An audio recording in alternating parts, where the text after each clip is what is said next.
La biotecnología es una ciencia interdisciplinaria y aplicada donde se manipulan organismos y o procesos con el fin de resolver diversos problemas. El concepto de la biotecnología, si le preguntamos a uno de nuestros familiares o algún conocido, puede que sea muy diverso. ¿Por qué? Desde hace muchos años, la biotecnología ha existido, con los primeros cultivos, con los primeros avances científicos, con los primeros descubrimientos que ha habido. La biotecnología ha estado desde hace más de 2000 años antes de Cristo. Comenzó desde la fermentación, el hacer pan, queso, yogur y bebidas alcohólicas.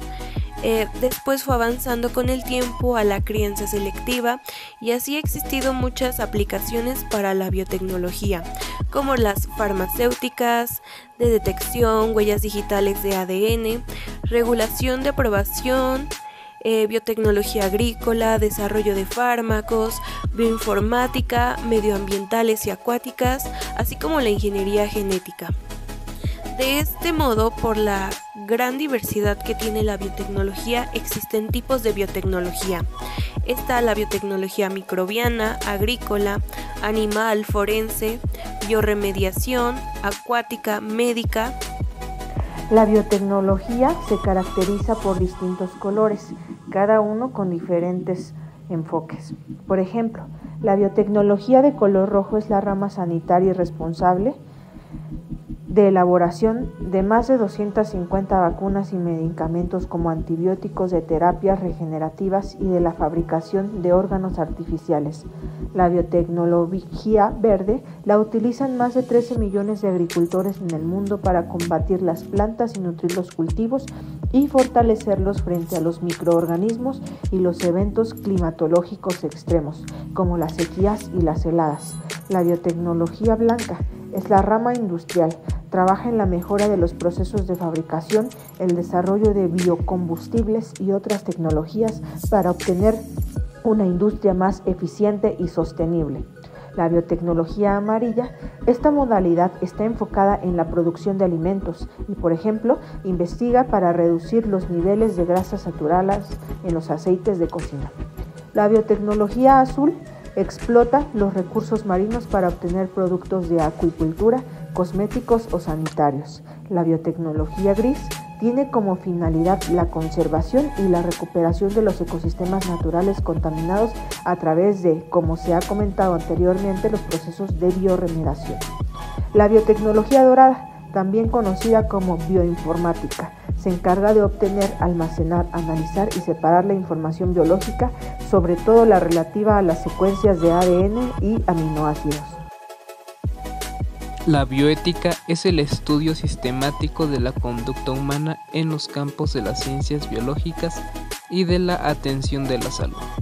En la medida en que esta conducta se analiza a la luz de los principios y valores morales, intenta dar una respuesta adecuada a la complejidad creciente en la atención sanitaria y en las políticas de salud, fundamentalmente en la ciudadanía en general y en los profesionales de manera especial. La reflexión que debe ayudar a conocer cuáles pueden ser las mejores opciones a tomar respecto a nuestra vida en una sociedad de personas libres. Por eso la bioética se preocupa por las cuestiones éticas involucradas en la comprensión humana de la vida. Nace por la conciencia de la necesidad de reflexión crítica sobre los conflictos éticos, provocados por los avances de la ciencia de la vida y la medicina. La bioética no defensa una actitud moral concreta ni busca ofrecer respuestas determinadas y definitivas. Huye de los posicionamientos morales extremos, pero busca una reflexión fundamentada, crítica y argumentada que se centre en la singularidad de la situación concreta. ¿Cuáles son las dos principales tendencias del pensamiento ético y en qué se diferencian? Es el método utilitario y deontológico. El utilitarismo intenta ponderar todos los resultados posibles y producir el máximo beneficio para la mayoría, y el resultado final de una consecuencia justificada en el medio. El método deontológico comienza con determinados absolutos que no se pueden cruzar sin importar cuánto beneficio se pueda conseguir para mantener un resultado éticamente correcto. El utilitarismo se centra en las consecuencias y no en las intenciones. Su intención es calcular cuáles serían las consecuencias de una acción y medir las distintas consecuencias. El utilitarismo se centra en las consecuencias y no en las intenciones. Su intención es calcular cuáles serían las consecuencias de una acción y medir las distintas consecuencias, determinar cuál de ellas tendrá más efectos positivos que un mayor número de personas. La desventaja de este cálculo es que hay que asignar un valor a todos los aspectos, por ejemplo, el amor, familia, bienes materiales, etc. Por otra parte, la deontología habla de los valores absolutos, de las reglas inamovibles que no se pueden quebrantar, y que tenemos la obligación y el compromiso moral de adherirnos a estos valores absolutos. Para poner un ejemplo sobre la diferencia entre el utilitarismo y el objetivismo, pensemos en una situación en la que una persona está desesperadamente hambrienta y no tiene dinero para comprar comida. Al pasar por una tienda, esta persona ve una barra de pan sobre una mesa. Un cálculo utilitarista podría tener en cuenta la necesidad de esta persona, la comida que hay disponible y la escasa pérdida que tendría esta tienda, así que concluiría que puede coger un pan. Una persona objetivista pensaría que está robando, por lo que no tomaría el pan. El pasado mes de septiembre, una niña de California llamada Molly recibió un trasplante que le salvó la vida, procedente de la sangre del cordón umbilical de su hermano recién nacido, Adam. Molly, de 8 años, padeció un trastorno genético de la sangre que puede provocar la muerte, denominado anemia de Fanconi. Sin embargo, lo que hace que este procedimiento haya sido poco habitual es que es posible que Adam no hubiera nacido si su hermana no estuviera enferma. Adam fue concebido mediante fecundación in vitro, y los médicos seleccionaron este embrión en concreto de un grupo de embriones para su implantación en el útero de su madre tras realizar pruebas, y confirmar que no presentaría la enfermedad y que sería compatible con los tejidos de Molly. ¿Ha sido ético este procedimiento? La mayoría de los bioéticos concluyeron que era éticamente apropiado porque Adam no resultó dañado físicamente por proporcionarle sangre del cordón umbilical a su hermana Molly. Además, no había pruebas que indicaran que los padres de Adam le trataran mal o que hubiera sido concebido solo para salvar a su hermana. De acuerdo con el Código de Nuremberg y los principios de bioética, el procedimiento fue ético, puesto que la familia no causó daño a la persona. Están cumpliendo con el principio de investigaciones en el ser humano deben ser conducidos de tal manera que evite el sufrimiento o el daño físico o mental. Así como el principio, el experimento se realizó con la finalidad de obtener resultados fructíferos para el bien de la sociedad, en este caso de su hermana. Si un cultivo de GM se ha creado para producir la hormona del crecimiento, ¿cuáles son los posibles dilemas y cuestiones éticos que se deberán prever? Antes de llegar al punto claro de la pregunta, es necesario recordar que los organismos modificados genéticamente, en donde su principal función es resistir a las plagas, enfermedades, entre otros, es necesario recordar que varias personas se oponen a los cultivos de GM y no se está dispuesto a ingerir alimentos modificados genéticamente. Esto debido a la preocupación de que están hechos. Si dicho cultivo de GM se ha creado para la hormona del crecimiento, se debe de tener en cuenta cómo se va a emplear, si es seguro para el uso de los humanos, además de tener la recopilación de hechos y al mismo tiempo se debe llevar una evaluación documentada. Esto para verificar la seguridad misma de cada persona y de un cultivo de GM. Otro modo de seguridad del cultivo es que el producto se debe de someter a una cuarentena tras las cosechas. Si esto no se lleva a cabo, estaríamos de nuevo en la seguridad del ser humano y el consumo más adelante del producto. Otro dilema más o prueba puede ser las pruebas de prueba de DNA o anticuerpos para detectar el cultivo. ¿Existe alguna diferencia entre ser humano y persona? De manera particular, creo que no es conveniente que haya una diferencia en este caso al increíble descubrimiento en la medicina regenerativa, en donde pueden sustituir un tejido de daño. Biológicamente es considerado a un embrión en un ser humano con el simple hecho de que se forme un embrión de la especie misma que se desprende del Homo sapiens. Es por eso por lo que consideramos también que si no se trata de una persona no es un problema. Esto debido a que el embrión humano es microscópico y aún no posee corazón, ondas cerebrales, brazos o piernas.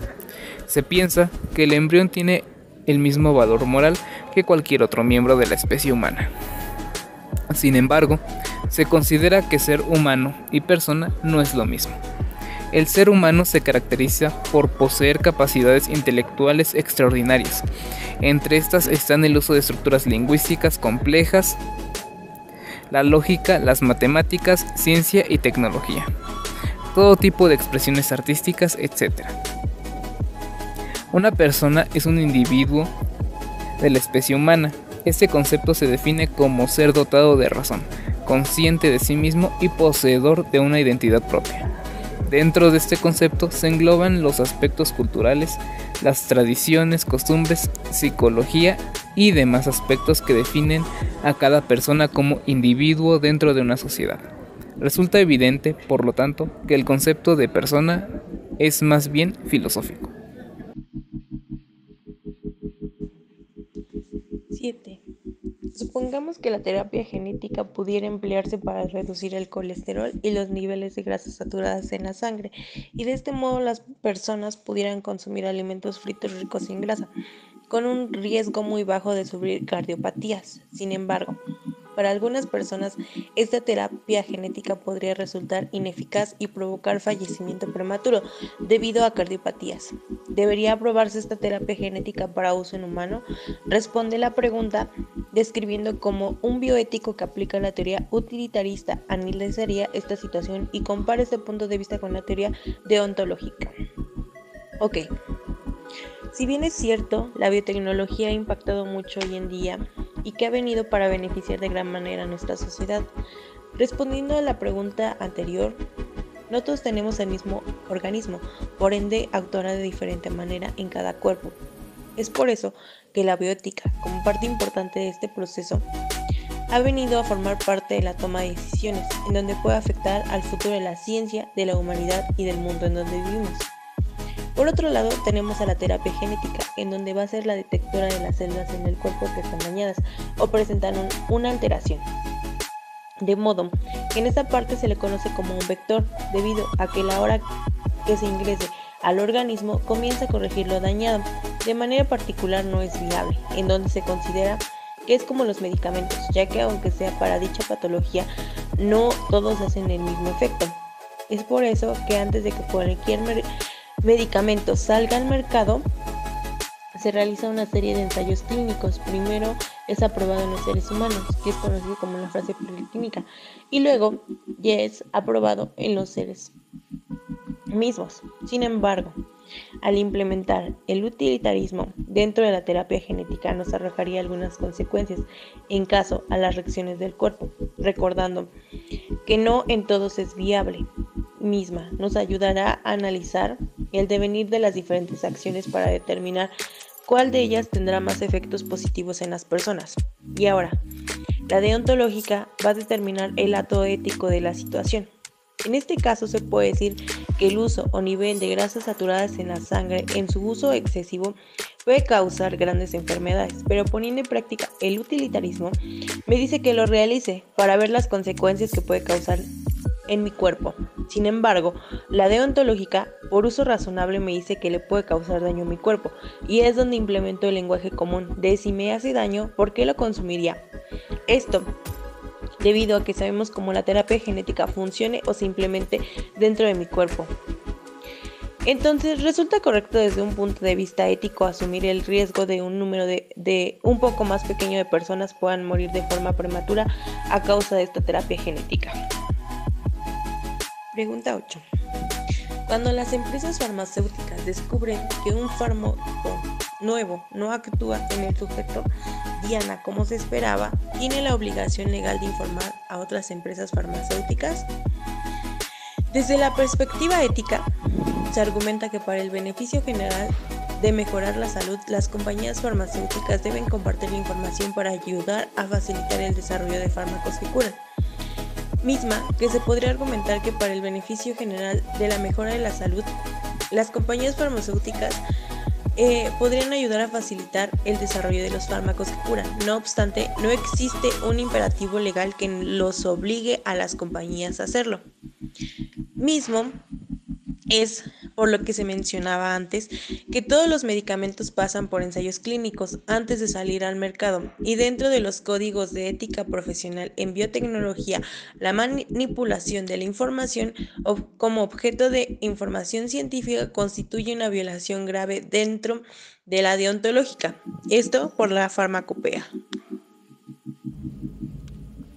Si se puede eliminar un alergeno alimentario de los alimentos mediante una fuente de alimentos de un plante recombinado y un consumidor sufre daños porque el productor no quiso emplear esta fuente GM, ¿es posible que la empresa sea declarada culpable del daño creado?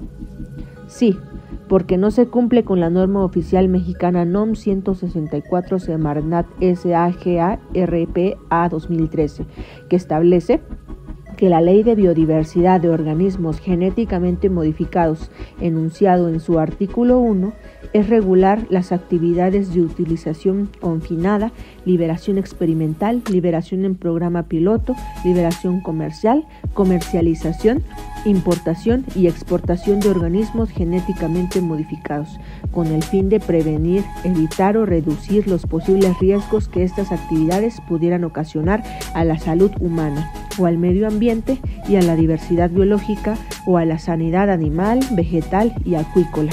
Asimismo, se establece que el titular del permiso estará obligado a informar inmediatamente a la Secretaría correspondiente cualquier situación que en la realización de la liberación permitida pudiera incrementar o disminuir los posibles riesgos para el medio ambiente, la diversidad biológica y o la salud humana. Por lo tanto, dicha ley puede establecer sanciones por violaciones a los preceptos de la ley. En conclusión, el Estado mexicano actúa con precaución, de manera prudente y con bases científicas y técnicas para prevenir, reducir o evitar los posibles riesgos que las actividades con organismos genéticamente modificados pudieran ocasionar a la sanidad animal, vegetal y acuícola. Desde otro punto de vista, la FDA, la cual es un organismo internacional y se encarga de asegurarse de que los alimentos que comemos y las medicinas que usamos son seguros y sean eficaces. Sin embargo, las compañías no necesitan consultar a la FDA cuando desarrollen productos alimentarios biotecnológicos, por lo que muchas empresas se han beneficiado ante esta situación. Esto a su vez posibilita que productos que salgan al mercado puedan tener ciertos aditivos que se sean perjudiciales para el ser humano. Asimismo, esto representa un gran problema para lo que pueden presentarse alergias en cuestión de los alimentos. En conclusión, puedo decir que el desarrollo de la bioética en conjunto con la biotecnología hoy en día se ha considerado un gran debate, debido a la gran importancia vital en donde es necesario reforzar la ética dentro de las investigaciones previstas. La revolución biotecnológica nos obligará a considerar muy atentamente nuestros valores más profundos y nos mostrará un nuevo panorama y a replantearnos seriamente sobre las preguntas fundamentales sobre el significado y el fin de la existencia.